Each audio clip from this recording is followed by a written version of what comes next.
Dans ce chapitre, nous nous sommes interrogés sur le rôle de la mondialisation dans la hiérarchisation et la recomposition des espaces à différentes échelles. On peut résumer ce chapitre en 4 points.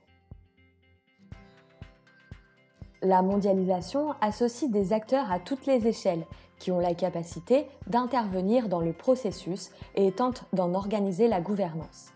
C'est le cas de l'ensemble des citoyens et des sociétés civiles, mais aussi des organisations intergouvernementales comme l'ONU et des organisations non gouvernementales comme Amnesty International ou le WWF. Les FTN, ou firmes transnationales qui représentent un quart de l'économie mondiale, interviennent également dans la mondialisation. Dans ce contexte, les États, affaiblis par le processus, cherchent à réguler et à proposer des avantages comparatifs. Les acteurs valorisent les territoires qui offrent le plus d'aménités, de ressources et d'avantages comparatifs. Les métropoles concentrent le peuplement et les activités les plus dynamiques. Les littoraux, avec les hubs, assurent la connexion avec le monde ou concentrent les grandes régions touristiques. Les frontières ouvertes favorisent l'émergence de régions transfrontalières. Les concurrences et les complémentarités sont multiples à toutes les échelles.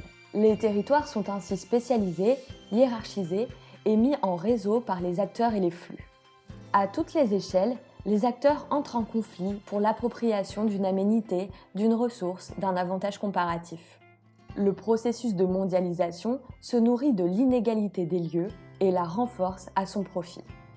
La mondialisation recompose, dépasse et efface la ligne nord-sud. Les Nords, les anciens pays développés, offrent encore largement les plus hauts niveaux de développement. Mais que dire de la Russie en recomposition ? Les Suds concentrent toujours le mal développement, notamment dans les pays en crise et dans les PMA, pays les moins avancés, majoritairement situés en Afrique subsaharienne, pays enclavés, en conflit permanent et encore au cœur de la transition démographique.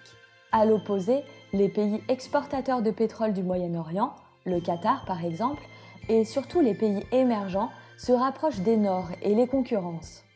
De nombreux pays émergents se distinguent, comme l'Afrique du Sud, l'Indonésie, l'Inde ou le Brésil.